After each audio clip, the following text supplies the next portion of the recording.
Shri Venkateswara gold తాకట్టులో ఉన్న మీ బంగారాన్ని విడిపించి కొనబడును.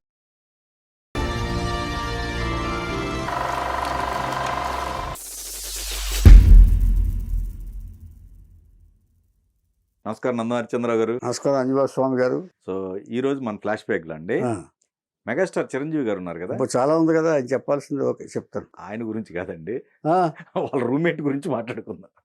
ఓహో, ఎవరైనా ఉన్నారు మరి. ముగ్గురులో ఒక ఆయన హీరోగా చేశాడు, తమిళ హీరో సుధాకర్. ఇంకా అక్కర్లేదు, చెప్పాలి, అయిపోయింది. ఓకేనా, నాకు అర్థమైపోయింది. అదే అప్పుడు హీరోగా చేసింది ఆయన ఒక్కడే. అంటే హరిప్రసాద్ కూడా చేశాడు తెలుగులో, కానీ ఆయన తమిళ్లో హీరో చేశాడు. అంటే ఎక్కువ సినిమాలు చేశాడు కాబట్టి మనం చెప్తున్నాం. క్యారెక్టర్ ఆర్టిస్ట్ గా, కమెడియన్, విలన్ గా చేశాడు, కామెడీ విలన్ గా చేశాడు. అవును, అది.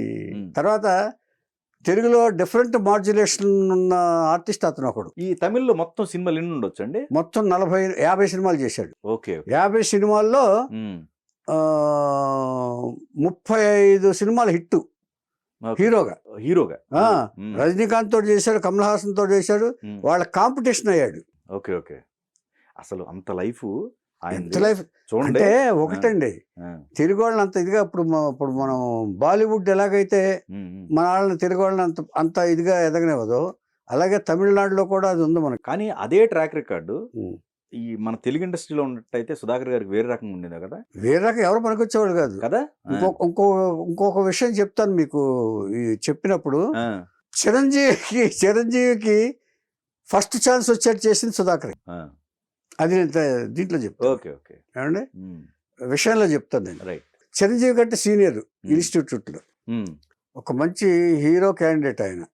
అంటే ఇక్కడ కాకపోయినా ఇక్కడ కూడా మెయిన్ క్యారెక్టర్ వేశారు ఆయన. పవన్ కళ్యాణ్ గారు కూడా అన్నయ్య అని పిలిచే ఒకే ఒక నటుడు ఈయన. అన్నయ్య అని పిలుస్తాడు చిరంజీవి గారి లాగా. ఏమండి తర్వాత మాడ్యులేషన్తోనే మాయ చేసేసే నటుడు ఈయన. మాడ్యులేషన్తో పెచ్చ కొట్టడు ఇలా ఉంటాయి చూసారా మీరు. యముడికి మొగుడులో పితుహు అంటాడు, యముడికి మొగుడులో. ఆ తర్వాత దీంట్లో ఖుషీలో డ్యాన్స్ మాస్టరు. ఇక వాట్ నాట్ అన్నీ ఒక టిపికల్ మాడ్యులేషన్ ఇంట్రడ్యూస్ చేసి సుధాకర్ ఒక అప్పటికప్పుడు డెవలప్ తనే చేసుకునేవాడు. ఈ కమెడియన్స్లో ఉన్న విశేషం ఏంటంటే చాలామంది అక్కడ స్పాట్లో డెవలప్మెంట్ చేసుకునేవాడు. రైటర్ రాసింది ఇంత అయితే వీళ్ళు చేసేది ఇంత. అలాంటి ఇది. ఈయన తండ్రి డిప్యూటీ కలెక్టర్, ఎడ్యుకేటెడ్ ఫ్యామిలీ. ఏమంటే డిప్యూటీ కలెక్టర్గా చేస్తూ ఉండేవాడు ఆయన.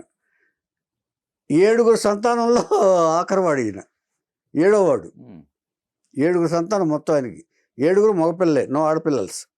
ఏమంటే తండ్రి గంగమాలారత్నం ఆయన పేరు, తల్లి కటాక్షమ్మ. ఈ దంపతులకి వీళ్ళు ఈ కలెక్టర్ గారికి ఊరూరా ట్రాన్స్ఫర్లు అవుతూ ఉండేవి.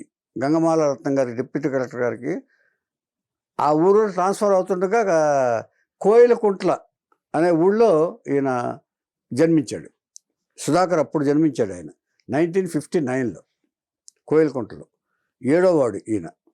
ఏమండి అయిన తర్వాత ఇక ఎడ్యుకేషన్ కూడా ఏమైందంటే కోయిలకుంటలో జన్మించిన ఆ తర్వాత గోడుమూరు, బోధను, ఏలూరులో మెయిన్గా చదువుకున్నాడు ఈయన. ప్రాథమిక విద్యాభ్యాసం ఒక ఊళ్ళో ఒక్కొక్క క్లాసు. ఏమండి అలా చదువుకుంటూ కాకినాడ, ఆ తర్వాత ఇలాగా ఏలూరులో ఎక్కువ చదివాడు ఆయన. ఇలా చదువుకుంటూ ఇంటర్మీడియట్కి ఏసీ కాలేజ్ గుంటూరుకి వచ్చాడు. ఏమండి గుంటూరు వచ్చిన తర్వాత ఇప్పుడు ఆయన వాళ్ళ పద్ధతుల ప్రకారం తండ్రి డిప్యూటీ కలెక్టర్ కాబట్టి ఆ డిగ్నిటీ మెయింటైన్ చేస్తూ వీళ్ళు ఉండేవాళ్ళు.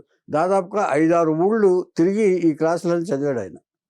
ఎవరు సుధాకర్ గారు చేస్తుంటే ఏసీ కాలేజ్ ఇంటర్మీడియట్ చదువుతుండగా ఆయనకి అక్కడ చాలామంది నటులు ఏసీ కాలేజ్ నుంచి డ్రామాలు ఆడుతూ వచ్చేవారు. అందరూ మనం చెప్పుకున్న చాలామంది నటులు అక్కడ. సో ఆ ఇంట్రెస్ట్ తోటి ఈయన కూడా డ్రామాలు వేశారు ఆయన. ఆ కాలంలో ఉండే ఈయన చదివే టైంలో ఉండే నటులతోటి కామెడీ స్కిట్స్ వేసేవాడు. తర్వాత మిమిక్రీ ప్రాక్టీస్ చేశాడు ఈయన. ఎన్టీఆర్ గారిది, ఏఎన్ఆర్ గారిది మిమిక్రీ ప్రాక్టీస్ చేసిన తర్వాత ఏసీ కాలేజ్ నుంచి చాలామంది నటులు మెడ్రాస్ వెళ్ళారని తెలుసుకున్నాడు ఆయన.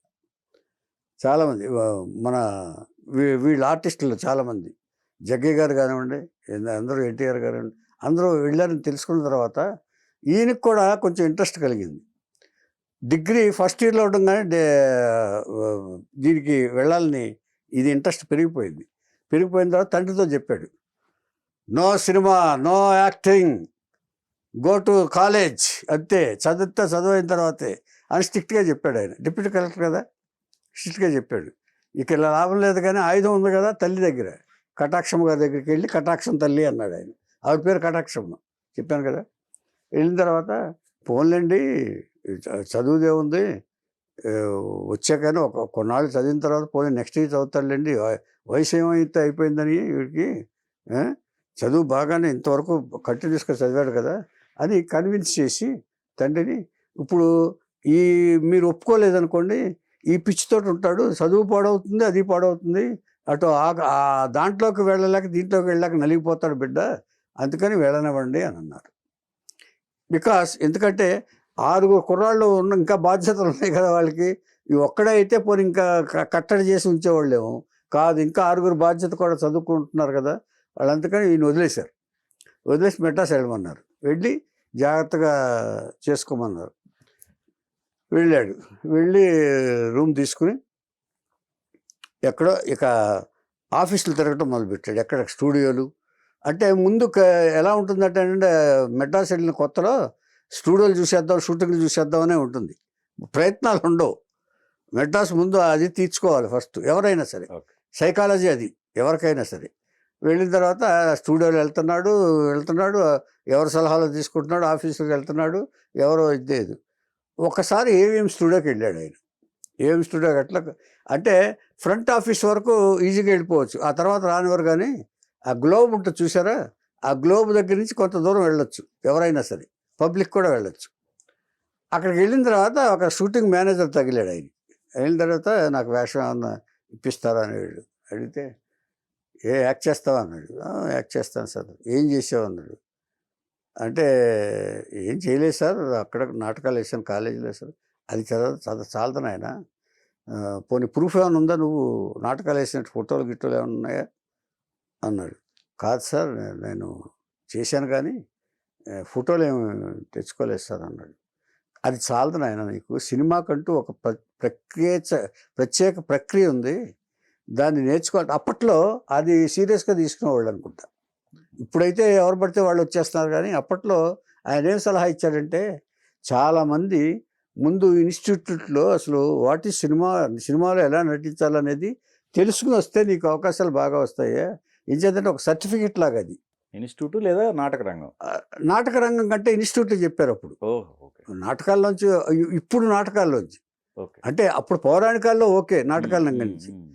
ఈయనేం చెప్పింది ఏంటంటే, ఆయన ఉదాహరణ ఏం చెప్పాడంటే, అందరూ కూడా దీంట్లో వచ్చిన వాళ్ళే, బ్యాక్గ్రౌండ్ ఉంటుంది వీళ్ళకి, ఆ సర్టిఫికేట్ తెచ్చుకున్నాం అనుకో నీకు ఈజీగా అవకాశాలు వస్తాయి కొత్తవి. కాబట్టి రజనీకాంత్ కూడా ఇవాళ ఈ స్టేజ్లో ఉన్నాడంటే ఆ ఇన్స్టిట్యూటే కారణం అన్నాడు ఆయన. అని ఇన్స్టిట్యూట్లో చేరమన్నాడు. సలహా బాగుంది కదా, బాగున్నాడు. అంటే అక్కడికి డైరెక్టర్స్ కూడా వస్తారు, సెలెక్ట్ చేసుకుంటూ ఉంటారు. మన బాలచంద్ర గారు లాంటి వాళ్ళు వచ్చి అక్కడి నుంచే సెలెక్ట్ చేసుకున్నారు రజనీకాంత్ని. అంచేత నువ్వు అక్కడ చేరు అని చెప్పి సలహా ఇచ్చారు. ఇది మంచి సలహాగా. ఆయనకి తెలిసింది అది ఒకటే. మిగతా వాళ్ళు ఒక డైరెక్టర్నో లేకపోతే ఇంకొకళ్ళనో కలిసారనుకోండి, ఏది నటించి చూపించనేవాళ్ళు. కానీ అతనికి తెలిసింది మాత్రం అది ఒకటే. అది చెప్పాడు ఆయన. చెప్పిన తర్వాత ఇన్స్టిట్యూట్లో సౌత్ ఇండియన్ ఫిల్మ్ ఇన్స్టిట్యూట్ అని ఒక మన అక్కడ ఉండేది, దాంట్లో చేరాడు ఆయన. చేరితే అందులో భానుచంద్ర కూడా ఆ సంవత్సరం చేరాడు సుధాకర్తో పాటు. చిరంజీవి వాళ్ళు రాలే ఇంకా అక్కడికి దేవదాస్ కనకాల గారి భార్య లక్ష్మి గారు లెక్చరర్, అక్కడ యాక్టింగ్ స్కూలు శిక్షణ ఇచ్చేవాడు. ఆవిడ పనిచేస్తున్నారు అక్కడ, తెలుగు శాఖ చేస్తుండగా సరే అయ్యాడు. అయిన తర్వాత ఒక బ్యాచ్ అయిపోయింది. బ్యాచ్ అయిపోయిన తర్వాత బయట వచ్చిన తర్వాత నెక్స్ట్ చిరంజీవి గారు బ్యాచ్ వచ్చింది, 78, 79 అది. ఆ టైంలో ఈయన కూడా వచ్చారు. ఈయన హరిప్రసాద్ వాళ్ళు వచ్చారు. వాళ్ళు వస్తే హరిప్రసాద్ ముందు పరిచయం అయ్యాడు ఇతను, సుధాకర్ గారు పరిచయం అయ్యి చిరంజీవికి పరిచయం చేశాడు. అప్పుడు ఈ ముగ్గురు కలిసి ఏమనుకున్నారంటే, ఒక చోట రూమ్ తీసుకున్నాం, ముగ్గురు ఇక్కడే ఉన్నాం కదా, నేను ప్రయత్నాలు చేయాలి, నేను సీనియర్ అయినా కూడా ఈ టెస్ట్లకు వస్తూ ఉండాలి ఇక్కడ కాలేజీ పక్కన. ఇన్స్టిట్యూట్ పక్కన చేస్తూ ఉంటే అప్పుడప్పుడు వీళ్ళు నటింపు చేస్తూ ఉంటారు, టెస్ట్ రైడ్ చేస్తూ ఉంటారు, కెమెరాతో తీస్తారు. అంచేత ముగ్గురం కలిసి రూమ్ తీసుకుందాం అని చెప్పి ఒక చోట ఆ ఇన్స్టిట్యూట్కి పక్కలోనే ఒక ఏదో ఇల్లు ఉంటే అది తీసుకున్నారు. ఆ ఇంటికి ఒక పేరు ఉందంట. ఆ ఇంట్లో ఎవరు చేరినా మహానటులు అయిపోయారంట చాలామంది. ఇప్పుడు నటులైన వాళ్ళలో చాలామందికి ఆ ఇల్లు సెంటిమెంటు. సరే ఆ ఇల్లు దొరికింది కదా అని చెప్పి వీళ్ళు ముగ్గురు ఆ ఇల్లు తీసుకుని చేస్తున్నారు. ఇది ఒక ప్రహసనం వీళ్ళ ముగ్గురిది. ఇందులో ఈ ముగ్గురు ఏంటంటే డ్యూటీలు షేర్ చేసుకుంటారనమాట. హరిప్రసాద్ ఏమో పర్చేజింగ్ కూరగాయలు, చిరంజీవి కాదు అప్పుడు శంకరవరప్రసాద్, ఈయన రైస్ వండటం, సుధాకర్ గారు కూర వండటం, ఇవి డ్యూటీలు. సరే ఇది అయిన తర్వాత హరిప్రసాద్ని కూరలకు పంపించారు. కూరలకు పంపిస్తుంటే అప్పుడు ఈ హరిప్రసాద్ ఏం చేసేవాడంటే ఆకలేసి ఒక హోటల్ అలవాటు పడ్డాడు. టిఫిన్లు బాగుంటాయి అక్కడ. ఆ డబ్బులు ఖర్చు పెట్టేసి టిఫిన్ తినేసి డబ్బులు పోయిననేవాడు వచ్చి ఏదో ఒకటి వేసుకుని తినేవాడు. పచ్చడం గిచ్చడం వేసుకుని ఏదో ఇంట్లో తెస్తారు కదా, ఏది తీసుకుంటే. ఇలాగ 4-5 సార్లు జరిగిన తర్వాత డౌట్ వచ్చింది, ఏంటి ఇది ప్రతిసారి డబ్బులు పోతాయా, ఏం ఉండవు కదా, ఏం తెలివి తక్కువ కాదు కదా అనుకుని ఒకసారి ఫాలో అయ్యారు. ఫాలో అయితే మొత్తం హోటల్లో తనకి ఇష్టమైనది ఏదో ఐటెం తినేస్తున్నాడు. అక్కడ ఓ స్పెషాలిటీ ఉంటుంది కదా, ఆ ఐటెం ఏదో తినేస్తున్నాడు. దానికోసం ఇది చేస్తున్నాడు. ఆడు నువ్వు కూర్చోరు అబ్బాయి, నువ్వు కూర వండు అని చెప్పేసి ఆడు కూర్చోబెట్టి సుధాకర్ని పంపించాడు. సరే సుధాకర్ని పంపిస్తే ఏం చేశాడు, అతనికంటే ఘనుడు ఆచంట మల్లన్న సామెత ఉండ కదా, వెళ్తుంటే ఇలా ఊపుకుంటూ వెళ్తుంటే కామెడీ లాగానే ఈ ఇంటికి 2 ఇళ్ళు దాటిన తర్వాత ఈ ములక చెట్టు వేలాడుతుంది, ములక్కాళ్ళు. ఆ గోడ ఎక్కాడు, ములక్కాళ్ళు కోసాడు, అలా దర్జాగా వచ్చేసాడు. ములక్కాళ్ళు తెచ్చాడు, వాడు ములక్కారు అన్నాడు, ములక్కాళ్ళు కూర వండిచ్చేసాడు. వండిచేసిన తర్వాత ఇది అలవాటు పడిపోయి ఇతను కూడా 4-5 సార్లు ఇలాగ ములక్కాళ్ళు తెస్తాడు. ఏంటి ఆ ములక్కాళ్ళు తెస్తున్నాం అంటే, ఏం చేయను మరి, మన బడ్జెట్కి ఇదే కరెక్టు, మరి చాలా జాగ్రత్తగా ఖర్చు పెట్టుకోవాలి కదా మన ముగ్గురు, అందుకని మా బడ్జెట్కి ములక్కాళ్ళే చక్కగా ఉన్నాయని చెప్పి ఆ ములక్కాళ్ళు చేస్తారు అనమాట. అది ముక్కలు దొంగతనం చేశాడు. ఇది అయిన తర్వాత ఇది మళ్ళీ డౌట్ వచ్చింది. ఇప్పుడు ఎన్నింటినీ కనిపించేది శంకరవరప్రసాద్ గారే, అంటే ఇప్పటి చిరంజీవి గారు. ఈయనకి డౌట్ వచ్చి మళ్ళీ ఫాలో అయ్యాడు. ఫాలో అయితే ఈ గోడ చేయటం చూసి కేకలేద్దాం అని అనుకుంటున్నప్పుడు ఆ ఇంటి ఓనర్ వచ్చాడు. ఏంటనుకుంటున్నారు అసలు మీరు, మా ఇంటి దొంగతనం చేస్తాడా, అసలు మీరు ఏమనుకుంటున్నారంటూ ఒక పెద్ద రభస. ఎలా చేస్తారు, తిడతారు కదా, అప్పుడు మనం మాటల్లో చెప్పలేము అది అని చేస్తుంటే, ఇప్పుడు చిరంజీవి గారు ఏం చేశారంటే, ఆయన శంకరవరప్రసాద్ గారు, సార్ ఏదో తెలియక చేశాడు కుర్రాడు కదా, మీరు వదిలేరు సార్, ఇంకెప్పుడు అలా జరగకుండా నేను చూసుకుంటాను సార్ అని చెప్పేసి, అంటే ఒక పెద్ద మనిషి తరహాలో చెప్పాడు. అంటే దీన్ని బట్టి చిరంజీవి గారికి ఆనాడే, అంటే ఒక సిచ్యువేషన్ వచ్చినప్పుడు ఎలా డీల్ చేయాలనేది ఆనాడే ఒక పెద్ద మనిషిగా, అంటే వీళ్ళిద్దరికీ పెద్దగా ఉన్నాడు, అటు ఎవరన్నా వచ్చినప్పుడు ఇచ్చేటప్పుడు పరిష్కార మార్గాన్ని కూడా ఆలోచించాడు. అంటే దేవుడు ఒక్కొక్క సూచన చేస్తాడు ఆయన. ఈ సూచన ఆనాడు చేశాడు చిరంజీవి గారిని. అంటే ఈ రూము ముగ్గురులో ఈయన ఒక పద్ధతిగా ఉండేవారని అర్థమైంది. దీన్ని బట్టి అర్థం కావట్లేదండి. అది ఆ దేవుడి సృష్టి విచిత్రం అది. అంచేత సిగ్నల్ ఆనాడే ఇచ్చాడు ఆయన, ఈయన రేపు ఇండస్ట్రీలో కూడా ఈయన అలా పెద్ద మనిషిగా ఉంటారని. అంటే ఇది చెప్పబోతున్నాను, ఎందుకంటే మనకి ఇది అయిన తర్వాత ఎక్కడో ఒక చోట ఒక హోటల్లో టిఫినో భోజనమో చేస్తున్నాడు సుధాకర్ భోజనం చేస్తుంటే భాగ్యరాజ్ అని ఉన్నాడు. ఆ తర్వాత కాలంలో డైరెక్టర్, అప్పుడు అసోసియేట్ డైరెక్టర్, ఎవరో ఒక డైరెక్టర్ దగ్గర అసోసియేట్ ఎవరనే చెప్తాం. చేస్తుంటే ఇతను చూసేప్పుడు ఇప్పుడు డైరెక్టర్ బ్రెయిన్స్ ఎలా ఉంటాయి, భలే ఉన్నాడే ఇతను ఆర్టిస్ట్ చేయొచ్చే అని ఉంటాయి మనకి. అలాగా తగిలిన వాళ్ళే డ్రామాల్లో చూస్తారు కొంతమంది, రోడ్డు మీద చూస్తారు కొంతమంది, ఇలాగా చూసిన వాళ్ళే ఎక్కువ మందిగా నటులుగా తయారు చేసినవాడు. అంటే వాళ్ళకి ఇతను నటుడు అవుతాడని వాళ్ళకి అనిపించినప్పుడు వాళ్ళని అప్రోచ్ అవుతారు. అలాగే టీ కృష్ణ గారికి డైరెక్షన్ కూడా అట్లూరి రామారావు గారు హోటల్లోనే చెప్పారు, టీ కృష్ణ గారు చెప్పుకున్నాం మనం ఏమంటే. అలాగా చూసిన తర్వాత డీటెయిల్స్ అడిగాడు సుధాకర్ని. ఉంగరాల జుట్టు చాలా ఒత్తు జుట్టు ఉండేదండి అప్పట్లో, కుర్రాడు 20 సంవత్సరాలు 21 సంవత్సరాలు అప్పుడు 59లో పుట్టాడు. ఏమండి ఆ వచ్చే ఒత్తులు జుట్టు ఉండేటప్పుడు చాలా బాగా అనిపించాడు ఆయనకి. అనేటప్పటికి డీటెయిల్స్ తీసుకుని ఫోటోలు తీసుకుని ఎక్కడికి వెళ్ళాడు, తను పనిచేసే డైరెక్టర్ దగ్గరికి వెళ్ళాడు. ఈజ్ నథింగ్ బట్ భారతీరాజా గారు. ఓకే. భారతీరాజా గారి తొలి చిత్రం ఏంటంటే 16 వయదునిలే, అంటే 16 ఏళ్ల వయసు. తెలుగులో మన రాఘవేంద్రరావు తీశారు. శ్రీదేవి, కమల్ హాసన్ ఆర్టిస్టులు. ఆయనకి చూపించాడు ఈయన భాగ్యరాజా గారు. భాగ్యరాజా గారు అసోసియేట్ కమ్ రైటర్, తర్వాత డెవలప్ చేసి ఆర్టిస్ట్గా కూడా చేశాడు భారతీరాజా గారు. భాగ్యరాజాని ఆర్టిస్ట్ చేసింది, రచయితం చేసింది ఆయనే, భారతీరాజా గారే. ఏమండి అయిన తర్వాత సుధాకర్ వెళ్ళాడు. సుధాకర్ వెళ్ళిన తర్వాత ఆయన చెప్పాడు, ఆయన నేను ఇప్పుడు ఫస్ట్ సినిమా తీస్తున్నాను, ఇది హిట్ అయ్యి రెండో సినిమా తీస్తే నిన్ను ఖచ్చితంగా పెట్టుకుంటాను, నేను నీతోనే సినిమా తీస్తా, నేను అనుకుంటున్న కథకి, ఇప్పుడు మేము డిస్కస్ చేస్తున్న కథకి నువ్వు కరెక్ట్గా సరిపోతావు అని చెప్పి పంపించాడు ఆయన. బయటకు వచ్చి ఇలాగే చెప్తూ ఉంటారులే డైరెక్టర్స్ అందరూ, ఎవరిని హర్ట్ చేయకుండా ఇలా చెప్తూ ఉంటారు, జరిగినా పెట్టానా అనుకుని మళ్ళీ ఈ వేట మొదలు పెట్టాడు. ఇలాగ ఇది అయిన తర్వాత 16 వయదులే సూపర్ డూపర్ హిట్ అయింది, సెన్సేషనల్ హిట్ అయింది. భారతరాజాకి విపరీతమైన పేరు వచ్చింది, ప్రొడ్యూసర్ అందరూ వెనకాల పడ్డారు. కానీ ఆయన రెండో సినిమా కూడా 16 వయదులే ప్రొడ్యూసర్కే చేద్దాం అనుకున్నాడు ఆయన. ఇప్పుడు కాన్ఫిడెన్స్ తోటి ఒక కథ రాసుకున్నాడు ఆయన, ఒక విలేజ్ కథ.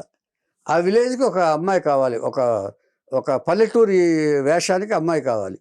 శ్రీదేవి ఎలాగో సెకండ్ పిక్చర్ కూడా చేస్తానంది కాబట్టి శ్రీదేవి అనుకున్నాడు ముందు. ఆ తర్వాత మారింది. అది మారింది అనేది రాధిక ఇష్యూలో చెప్తాను నేను, ఎలా మారింది అనేది. ఏమండి సుధాకర్ని ఫిక్స్ చేసుకున్నాడు. సుధాకర్ ఆ క్యారెక్టర్ సరిపోతాడు అని అనుకున్నాడు. అనుకున్న తర్వాత అక్కడి నుంచి అతను పిలిపించాడు. పిలిపించేటప్పుడు షాకు, ఏంటి ఇది, ఏంటి సార్ మీరు అన్నమాట ప్రకారం చేశారు సార్, మీరు చాలా గొప్పవారు సార్ అంటూ పొగిడాడు. నిజే మెడ్రాస్లో ఉన్నారు కాబట్టి తమిళ్ కూడా బాగా ఫ్లూయెంట్గా నేర్చుకున్నారు వీళ్ళు, మాట్లాడి తెలుస్తుంది కదా. అయిన తర్వాత ఇక స్టార్ట్ చేశాడు. హీరోయిన్ కోసం వెతికాడు. ఆ హీరోయిన్ వెతుకులాట అనేది నేను తర్వాత చెప్తాను. దాంట్లో హీరోయిన్గా రాధిక గారిని పెట్టాడు. రాధిక అప్పటికి 15 ఏళ్ళ వయసు, 16 లండన్ నుంచి అప్పుడే వచ్చింది ఆవిడ. అసలు ఈ వాతావరణం ఏం తెలియదు. ఆవిడకి ఇష్టం లేకపోయినా తల్లి బలవంతం వల్ల, తల్లిది ఒక కథ ఉంది చెప్తాను, తల్లి బలవంతం వల్ల ఒప్పుకోవాల్సి వచ్చింది. పైగా భారతీరాజా గారి ఇంటికి వెళ్ళి, మరి నేను ఇలాగ అనుకున్నాను, శ్రీదేవి నాకు యాస్టిస్గా ఉంది, కానీ ఆ పిల్ల రిచ్నెస్గా ఉంది. మనం ఒకసారి రావుగోపాలరావు గారి గురించి కూడా చెప్తున్నాం. ఆ పిల్లని విలేజ్ గర్ల్గా వేస్తే అంత మ్యాచ్ కావట్లేదు. ఆహనా పిల్ల అంట, రావుగోపాలరావు గారు ఆహనా పిల్ల అంట. ఆహనా పిల్ల అంట మనం మాట్లాడుకున్నాం. ఈ శ్రీదేవిని అంత నాకు డార్క్ అమ్మాయి కావాలి, డార్క్ కలర్ అమ్మాయి కావాలి, మీ అమ్మాయి పెర్ఫెక్ట్గా మ్యాచ్ అవుతుంది అని చెప్పి ప్లీజ్ నాకు ఇవ్వండి, నా క్యారెక్టర్కి సరిపోతుందని చెప్పి డైరెక్టర్ ఒక ఆర్టిస్ట్ కోసం ఎంత తాపత్రయపడతాడనేది భారతీరాజాని చూసి చేసుకోరు, ఏ డైరెక్టర్ అయినా అని బతిమాలాడు. ఇంటికి వెళ్ళి 2 సార్లు బతిమాలాడు ఆయన. నేను చేయనమ్మా అంది. కాదమ్మా చేయాలమ్మా చెప్పి, తల్లి చెప్తే వింటారు కదా. ఈ ఒక్క సినిమా చేసి వదిలేసేయి, తర్వాత లండన్ వెళ్ళిపో, నువ్వు లండన్లో ఏదో కోర్స్ చేస్తుంది ఆవిడ, లండన్ వెళ్ళిపో అని చెప్పి అంది. నేను చేయలేను, నాకు యాక్టింగ్ రాదేంటమ్మా, నువ్వు ఎవరి కూతురువి? ఎంఆర్ రాధా కూతురువి. ఎంఆర్ రాధాది ఒక చరిత్ర, అది తెలిసిందే, చెప్తాను తర్వాత. ఏమండి ఆ రాధిక గారి దాంట్లో కొంత చెప్తాను. ఎంఆర్ రాధా గారి వెళ్ళింది. ఆ సినిమా పేరు కిழக்கே పోగుం రైల్, అంటే తూర్పు వెళ్ళే రైలు. దాన్నే బాపు గారు తెలుగులో రైట్స్ కొని మోహన్, జ్యోతి హీరోయిన్లుగా చేశాడు ఆయన. వేరే వాళ్ళు పెట్టాడు, వీళ్ళని పెట్టల. ఏమండి ఇచ్చేదంటే అప్పుడు డేట్లు కూడా అప్రోచ్ కావటం కుదరదు.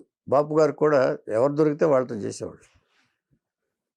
కిழக்கே పోగుం రైలు ఆ చేసినప్పుడు, ఆ సీన్ జరిగేటప్పుడు ఫస్ట్ కంగారు పడింది, నేను చేయనంది ఈవిడ. నాకు అసలు ఇది రాదు, ఏదో చేసేస్తున్నారు మీరు, నేను చేయనండి అంది. కాదు నువ్వు చేస్తావు, నువ్వు ఒకసారి మీ నాన్నగారిని మైండ్లో పెట్టుకో, ఆయన ఎలాంటి క్యారెక్టర్నైనా ఆయన అలా అవలేలగా అలా ఊది పారేస్తాడు. ఆయన కూతురు అయ్యిండి నువ్వు అధైర్యంగా మాట్లాడటం అనేది నాకే ఇన్సల్ట్గా ఉంది, అంచేత డోంట్ గో బ్యాక్ అన్నాడు ఆయన. భారతీరాజా గారు. అంటే సరే ట్రై చేద్దాం అనుకుని, ఒక పని చేయి, నీకు ఫస్ట్ డే షూటింగ్ పెట్టను, నువ్వు వేరే షూటింగ్ పెడతాను, నువ్వు అబ్జర్వ్ చేయి, కంప్లీట్ అబ్జర్వ్ చేయి. ఒక రోజంతా అబ్జర్వ్ చేసిన తర్వాత ఒక చిన్న ధైర్యం వస్తుంది నీకు, ఎలా చేయాలనేది ఒక అవగాహన వస్తుంది, ఒక అండర్స్టాండింగ్లో నువ్వు చేసుకోపోదు. రేపు నుంచి పెడతాను నీకు, చిన్న చిన్న ఇది పెడతానని చెప్పేసి ఆవిడ కన్విన్స్ చేశాడు. ఎందుకంటే అప్పుడు వెళ్ళిపోతే మళ్ళీ ఇబ్బంది, విలేజ్లో షూటింగ్ మొత్తం యూనిట్ అంతా ఉంది. ఓకే. ఏమండి, ఇది అయిన తర్వాత అప్పుడు ఒక కొంతకాలం షూటింగ్ జరుగుతుంది. ఇలా జరుగుతుండగా సుధాకరు హీరో, రాధిక హీరోయిన్. ఒక సీన్లో సుధాకర్ని రాధికని ఎత్తుకుని ఏదో తీసుకెళ్లే ఇది ఉంది. అప్పుడు ఈయన గోరు ఆవిడ కాలుకి తగిలింది, ఇక్కడ అప్పర్ నీలో తగిలింది, ఫాట్ మంట కొట్టింది. తెలియదు కదా ఆవిడకి, లండన్ నుంచి వచ్చింది కదా, తెలియదు కదా, ఫాట్ మంట సుధాకర్ని కొట్టింది. కొట్టేటప్పుడు కాస్త డిస్టర్బ్ అయింది మొత్తం టోటల్ షూటింగ్. నేను చేయను అన్నట్టు చేస్తుంటే అప్పుడు రాజు కన్ను గారు వచ్చి, అమ్మా నువ్వు చేయకపోతే నువ్వు అలిగినా నేనే వెళ్ళిపోతాను, నేనే వద్దనుకున్నా నేనే వెళ్ళిపోతాను, అంచేత నువ్వు ఇలాంటి ఇది కాదు, అంచేత కొంచెం దయించి నన్ను దృష్టిలో పెట్టుకుని నేను మళ్ళీ సినిమా తీయాలంటే ఇది ఫినిష్ చేయాలి, లేకపోతే మొత్తం ఇదైపోతానని చెప్పి, రాజు కన్ను ఆయన పేరు, పాపులర్ 16 తీసింది ఆయనే, ఫస్ట్ ప్రొడ్యూసర్. ఎంతమంది ప్రొడ్యూసర్లు వచ్చినా కూడా సెకండ్ పిక్చర్ ఆయనకే ఇచ్చారు భారతీరాజా. ఒక నంబర్ ఆఫ్ ప్రొడ్యూసర్స్ భారతీరాజాని అప్రోచ్ అయ్యారు సినిమా చేసి పెట్టమని, బట్ హీ డిడ్ నాట్. రాజు కన్ను గారికే నేను చేయాలి, నేను ఆయనకే చేస్తానని చెప్పేసి చేశాడు ఆయన. ఆ పార్ట్లో భాగమే ఇది పడింది. ఈ సినిమా ఫినిష్ అయింది మొత్తానికి. ఈ అలకలో ఈ రాకపోవటాలన్నీ రాధిక గారి, అంటే ఫస్ట్ టైం కదా పాపం, 15-16 ఏళ్ళ వయసు, తెలియదు, పసిపిల్ల మనస్తత్వం, కొంచెం మంకుతనం ఉంటుంది. ఇవన్నిటిని భరించి భారతీరాజా గారు చేశారు. ఎందుకంటే కొత్త వాళ్ళతో చేసేటప్పుడు ఆ మాత్రం ఓపిక డైరెక్టర్కి ఉండి తీరుతుంది అందరికీ. ఎంచేతంటే క్యాన్సిల్ చేయటం అనేది చాలా ఈజీ, కానీ ఒక పిక్చర్ షెడ్యూల్ క్యాన్సిల్ చేయటం అంటే చాలా ఖర్చుతో కూడుకుని మళ్ళీ ఆ నిర్మాత లేవలేడు. సో అది రాజు కన్ను గారి బాధ్యత. ఎంత హిట్ ప్రొడ్యూసర్ అయినా అది చేశారు. అయిన తర్వాత అది సూపర్ హిట్ అయింది. ఇప్పుడు సుధాకర్ గారు క్రేజీ హీరో అయిపోయాడు. ఆ తర్వాత వీళ్ళు కన్విన్స్ చేసి ఇద్దరికిద్దరు ఒకరినొకరు పొరపాటు జరిగిందని చెప్పి, జరిగింది కావాలని చేసింది కాదు, పొరపాటున ఇద్దరు ఒకరినొకరు క్షమాపణ చెప్పుకున్నారు. సారీ అంటే ఈయన అన్నాడు, సారీ అని ఆ అమ్మాయి అంది, నేను కూడా తొందరపడ్డానని ఆ అమ్మాయి రాధిక కొరకు కూడా ఉంది. అంటే అక్కడి నుంచి వాళ్ళిద్దరి మధ్య బాగా ఫ్రెండ్షిప్ నేచర్ వచ్చేసింది. వచ్చిన తర్వాత రెండో సినిమా కూడా వాళ్ళతోటే మళ్ళీ కిలక్కే సేమైలే అని చెప్పి, అంటే ఈస్ట్ ప్రావిన్స్ అని ఇంగ్లీష్లో అర్థం. కిలక్కి సేమైలే అంటే ఈస్ట్ ప్రాంతం అని, ప్రాంతం అని అర్థం. అదే మళ్ళీ ఆ టైటిల్ బాగుంది కదా ఫస్ట్ పిక్చరు, అందుకని అదే భారతీరాజా మళ్ళీ తీశాడు. అది హిట్టే, సూపర్ హిట్.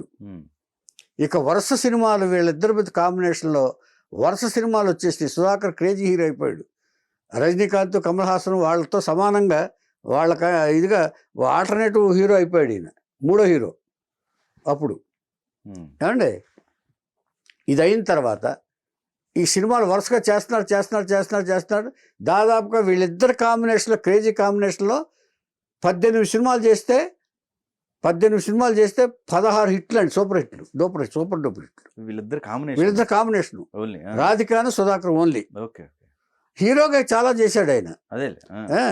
ఆ తర్వాత తమిళ్లో విపరీతమైన క్రేజ్ వచ్చింది. ఈ క్రేజ్ చూసిన తర్వాత ఎంజీఆర్ గారు ఒకసారి పిలిచి, నువ్వు మా పార్టీలో చేరొచ్చు కదా అన్నాడు ఆయన. ఏడీఎంకేలో పార్టీలో చేరొచ్చు కదా అంటే, సార్ నేను కమ్యూనిస్ట్ని, నా కమ్యూనిస్ట్ సిద్ధాంతాన్ని వదుకుని నీ పార్టీలోకి రాలేను అని చెప్పి, సారీ సార్ అని చెప్పి ఎంజీఆర్ గారికి వచ్చి కోపం వచ్చింది. అంటే ఆ తర్వాత నుంచి ఇక సుధాకర్కి కొంచెం కష్టమైంది అక్కడ తమిళనాడులో ఉంటుంది. అంటే ఎంజీఆర్ గారు తలుచుకున్నారో మరి అది మనం పాపం పుణ్యం తెలియదు కాబట్టి మనం చెప్పుకోలేము. రిజెక్ట్ చేశాడు మొత్తానికి ఆయన ఆఫర్ని పార్టీలో రానన్నాడు. అంటే ఎంత క్రేజ్ వచ్చిందో చూడండి మరి. అదే ఒక ఆర్టిస్ట్కి, సుధాకర్కి, మన తెలుగుకి ఎంత క్రేజ్ వచ్చిందో చూడండి. ఆ తర్వాతే ప్రాంతీయ, ఇప్పుడు ఎంజీఆర్ గారు రియాక్ట్ అవ్వక్కర్లా, ఎంజీఆర్ గారు ఇలాగా కాదన్నాడని తెలిసిన తమిళ ప్రొడ్యూసర్స్ కూడా రియాక్ట్ అవుతారు. అక్కడున్న ఎక్కువ ప్రాంతీయాభిమానం ఎక్కువ, మనకంటే ఎక్కువ. మనం పక్కోడు ఇదైతే అమ్మ భలే జరిగిందని సంతోషిస్తారు మనవాళ్ళు. అక్కడ అలా కాదు. ఒకవేళ వాళ్ళని ఎవరైనా ఇన్సల్ట్ చేసినా కూడా వీళ్ళ కాదంటాడా అంచేత వీడి ఆ సంగతి చూడాలని చెప్పేసి అలా ఇది కూడా జరుగుతుంది. ఆ తర్వాత దాదాపుగా 50 సినిమాల వరకు అయిన తర్వాత ఇక క్రాంతి కుమార్ గారు ఒక తెలుగు సినిమా తీస్తున్నాడు. ఆయన మేము ఇదివరకు చెప్పుకున్నాం, ప్రాణం ఖరీదనే డ్రామా అనుకుంటుంది నాకు గుర్తున్నంత వరకు, నేను చెప్పినంత వరకు. ఆయన సబ్జెక్ట్ బాగా సెలెక్ట్ చేసుకుంటారు. ఆయన ఎడ్యుకేటెడ్, ఎంఏ డబుల్-ఎంఏ ఆయన క్రాంతి కుమార్ గారు. సో ఈ నాలెడ్జ్ చాలా ఉంది. ఆయన మాట అంటే కూడా ఇదిగా ఉంటుంది. ఆ సబ్జెక్ట్ సెలెక్ట్ చేసి సుధాకర్ని కాంటాక్ట్ చేశాడు.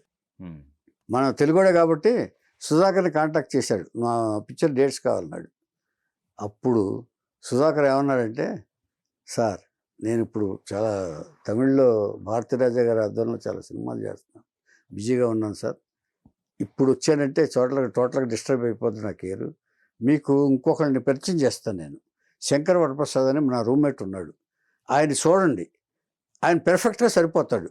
సరిపోతే అప్పుడు నన్ను అడగండి, మీరు ఒకసారి పంపిస్తాను సార్ నేనని చెప్పి ఈయన్ని చేసి పంపించాడు అక్కడికి. పంపిస్తే సెలెక్ట్ అయ్యాడు. సెలెక్ట్ అయ్యి ప్రాణం ఖరీదు ఫస్ట్ పిక్చర్ అయింది. ఆ తర్వాత న్యాయం కావాలి. ఫస్ట్ ఆఫర్ మాత్రం ఇలా వచ్చింది.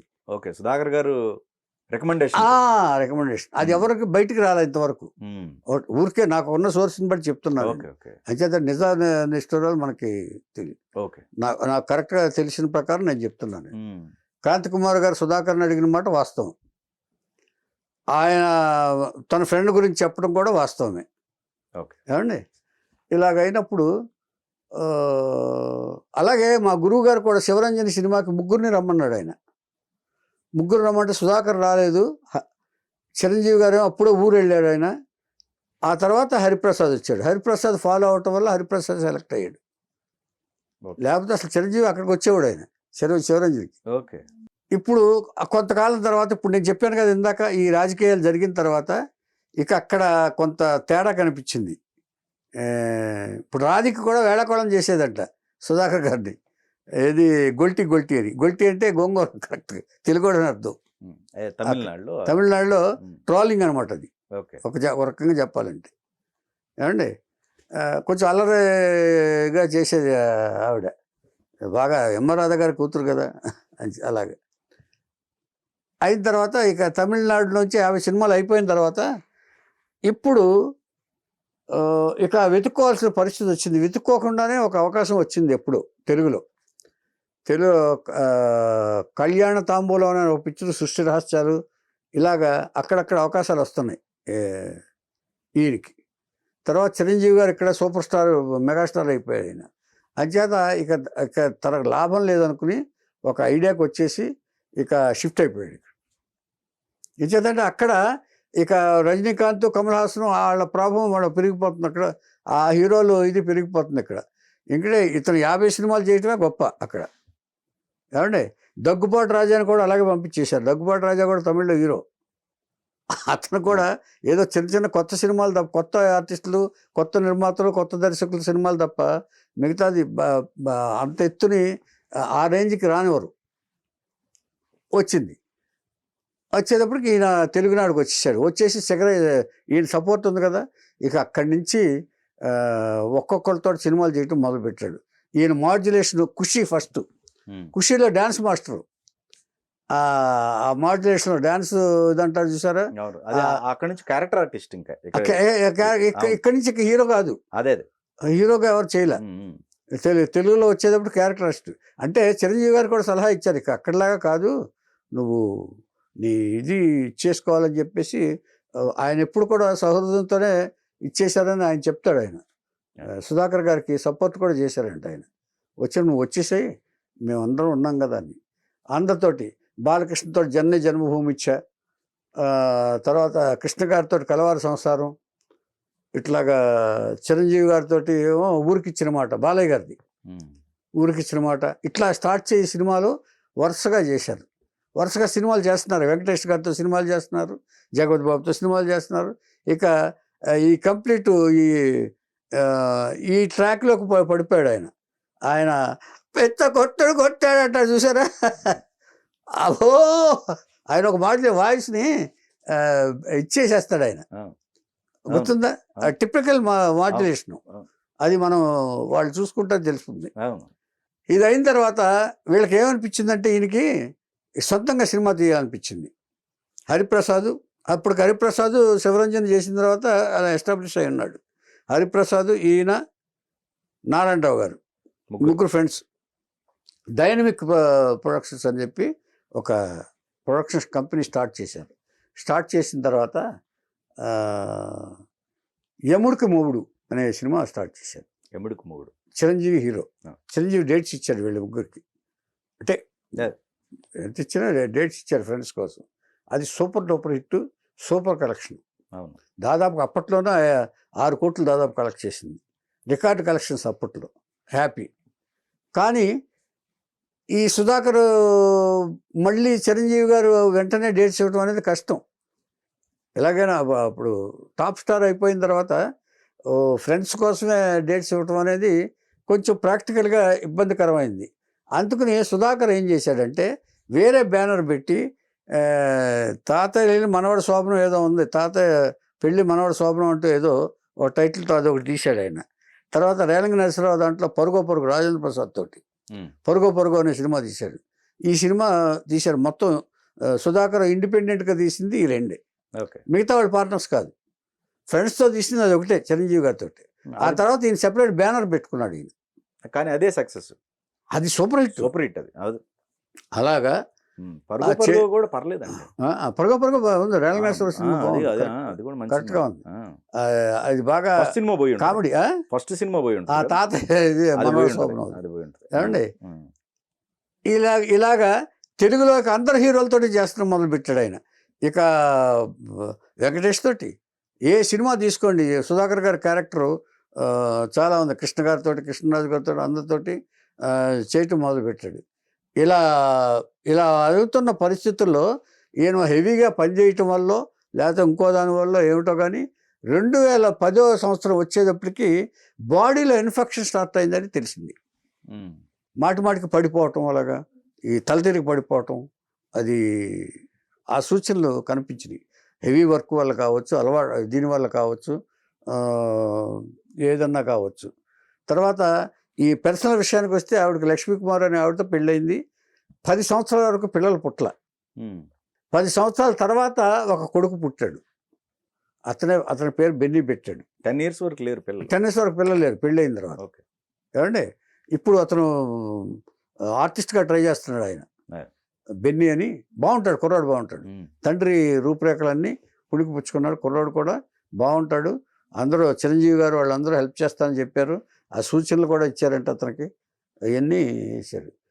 ఆ 2010లో సడన్గా ఇన్ఫెక్షన్ వచ్చేసి బాడీలో ఇన్ఫెక్షన్ వచ్చిందని అంటే హాస్పిటల్లో తెలిసింది.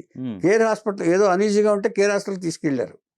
అంటే దాదాపుగా అన్కాన్షియస్లో పడిపోతే కేర్ హాస్పిటల్కి తీసుకెళ్ళారు. కేర్ హాస్పిటల్కి తీసుకెళ్ళిన తర్వాత అక్కడ పడుకుంటే కోమాలోకి వెళ్ళిపోయారు. కోమాలోకి వెళ్ళిపోయేటప్పటికి మొత్తం అసలు ఎవరికి అర్థం కాలే, ఎందుకు వచ్చిందో అర్థం కాలే. పోనీ ఏదైనా అలవాట్లు ఉన్నాయంటే అది లేదు. పాపం శుభ్రంగా చేస్తున్నాడు ఆయన. ఎంచేతంటే వాళ్ళ మతం ప్రకారం చాలా పద్ధతిగానే ఉంటారు వాళ్ళు, సుధాకర్ వాళ్ళు. వాళ్ళ ఫ్యామిలీ కూడా తమ్ముడు ఎవరో అన్నో ఇంకొక అన్న ఈయన కూడానే ఉంటాడు ఆయన. అన్ని పద్ధతిగానే జరుగుతూ ఉంటారు. జరుగుతూ ఉండగా ఇలా వచ్చేటప్పుడు కోమాలో ఉన్నారు. అందరూ సోషల్ మీడియా మొత్తం సుధాకర్ లేడు ఇక్కడ, నోమో సుధాకర్ని ఇచ్చేసారు. వచ్చే ట్రీట్మెంట్ చేశారు. చిరంజీవి గారు, మురళీమోహన్ గారు వచ్చి పరామర్శించారు. హాస్పిటల్లో వచ్చి ఆ ప్రికాషన్స్ అన్నీ చేశారు. మన అసోసియేషన్ నుంచి కానివ్వండి, అది కానివ్వండి, వాళ్ళందరినీ సుధాకర్ గారికి ఏది జరగకుండా వాళ్ళ ఇన్ఫ్లుయెన్స్ ఉపయోగించి ఆ హాస్పిటల్లో మంచి వెంటిలేటర్ మీద కూడా చికిత్స చేశారంట. ఆ కోమలోకి వెళ్ళిన తర్వాత చేసిన తర్వాత కొంతకాలానికి ఆయన రికవర్ అయ్యాడు. రికవర్ అయిన తర్వాత కంప్లీట్ ఇలా అయిపోయాడు పాపం. కొంచెం బ్లోటిక్గా ఉంటారు కదా ఆయన, సన్నబడ్డారు. బాగా సన్నబడి కళ్ళు. కానీ అదృష్టం ఏమిటంటేనండి, ఇంత కోమాలోకి వెళ్ళినా కూడా ప్రతిదీ గుర్తుంది ఆయనకి. దేవుడు చేసిన అదృష్టం ఏంటో చెప్పనండి, ఆయనకి ఇచ్చిన వరం. ఏ విషయమైనా సరే ఆయన గుర్తుంది. ఇప్పుడు మామూలుగా అంటే కొంతకాలం కోమాకి వెళ్ళిన తర్వాత చాలా ఇది మర్చిపోతారు, కానీ మెమరీ పవర్ తగ్గుతుంది. ఆయనకి ఏది మర్చిపోలే. చిన్నప్పుడు ఆయన తమిళనాడులో ఏం జరిగింది, తను కొత్తలో ఏం జరిగింది అన్నీ గుర్తున్నాయి, అన్నీ చెప్పగలడు ఆయన. ఓకే అండి అలా చేస్తుంటే కాకపోతే ఆయన బాధపడింది ఏంటంటే, వీళ్ళందరూ ఎందుకు నన్ను చంపేస్తున్నారు, నేను బతికే ఉన్నాను కదా, ఇక్కడే ఉన్నారు కదా, అలా చేయొచ్చా అని ఎవరో చెప్పారులే కొంతమంది. అంటే అలా అంటేనే మీకు మంచిదిలేండి, దేవుడు ఆశీస్సులు ఉంటాయి మీకు, చనిపోయాడంటే మీకు ఇంకా ఆయుష్ ఎక్కువ పెరుగుతుంది, వాళ్ళు ఎవరన్నా అనుకుంటే అలా ఇది అనుకుంటే మీరేం బాధపడకండి అని చెప్పారు ఆయన. అలాగా ఇప్పుడు ప్రస్తుతం ఆయన ఇంట్లో రెస్ట్ తీసుకుంటూ, వాళ్ళకేమి వేరే ఇబ్బందులు కానీ వేరే ఇది కానీ లేవు. ఆయన ప్రశాంతంగా, అంటే మళ్ళీ నటించగలడు ఆయన, కాకపోతే కొంచెం పర్సనాలిటీ అది చూసుకోవాలి. అంటే ఇంకొంచెం పర్సనాలిటీ కనుక వచ్చుంటే ఆయన మళ్ళీ ఆయన పాత దాని ఏం చేద్దంటే, ఇప్పుడు నటించాడు అనుకోండి, పాత దానిలాగా ఊహించుకుంటారు. పాత పర్సనాలిటీ లేదు ఇప్పుడు. అంటే బొగ్గలు ఇలా ఉండే ఆయన, ఆ పర్సనాలిటీ వచ్చి ఇలా ఉండేవాడు ఆయన. ఇప్పుడేమో సగం అయిపోయాడు ఆయన, దాదాపుగా సగం 50% కేజీలు తగ్గిపోయాడు ఆయన. కానీ హీఈస్ ఓకే, పర్ఫెక్ట్గా ఉన్నాడు ఆయన. ఆయన ఏం ఆలోచిస్తున్నాడంటే, ఇప్పుడు now he is waiting for his son's future. Okay, son ఆర్టిస్ట్గా ఉండాలని, ఎవరన్నా అవకాశం ఇస్తే అది చేయాలని ఆయన ఇంట్లో రెస్ట్ తీసుకుంటూ భగవంతుని ధ్యానిస్తూ వాళ్ళ దీంట్లో చాలా బాగా హ్యాపీగా ఉన్నారు ఆయన. ఆయన మళ్ళీ రికవర్ అయ్యి సినిమాల్లోకి వచ్చినా కూడా ఆయన ఇన్వైట్ చేయడానికి చాలామంది రెడీగా ఉన్నారు. ఇచ్చేదంటే ఆయన ఆర్టిస్ట్గా ఎక్కడ ఇదైపోలేదు. పైగా అందుకని ఆయన మాడ్యులేషన్ కానీ ఇది ఇప్పుడు కూడా ఆయన చెప్పగలడు వాయిస్లో. కాకపోతే కొంచెం పర్సనాలిటీ కావాలి కొంచెం ఆయన. అందుకని ఆయన చిక్కిపోయాడు కాబట్టి కొంచెం రికవర్ అయిన తర్వాత ఆయన మళ్ళీ రావచ్చు. ఈ రూమ్మేట్స్ అయితే ఎవరైతే ఉన్నారో చిరంజీవి గారికి సంబంధించి, అంటే ఎముడుకు ముగ్గుడు తర్వాత వీళ్ళ మధ్య క్లాష్ అయిందని వార్తలు వచ్చాయి అప్పట్లో. మరి క్లాష్ అంటే ఏమి లేదు సార్. ఒకటి చెప్పనండి, ఆ క్లాష్ అంటే ఈ షేర్లు విషయంలో ఇప్పుడు ఒకరికొకరికి ఫైనాన్షియల్గా ఎప్పుడైనా సరే ఆ డిఫరెన్స్ ఆఫ్ ఒపీనియన్ ఉంటుందండి. కానీ అది చిరంజీవి గారు రానివారు కదా. ఓకే, చిరంజీవి గారు మధ్యలో ఉన్నంత వరకు అదేమి ఇది లేదండి. ఓకే, అయితే వాళ్ళ మధ్య సెటరైట్ చేసి అల్లరి కాకుండా చూసేసుకుంటారు. ఎవరు వచ్చినా కూడా అది బయట అనుకుంటారండి అంతే, ఊరికి ఏమి ఉండదు. ఇచ్చేదంటే నారాయణరావు గారితో నేను కూడా మాట్లాడాను వరకు. ఇక సుధాకర్ విజృంభించాడండి. టోటల్గా 600 సినిమాలు చేశాడండి ఆయన.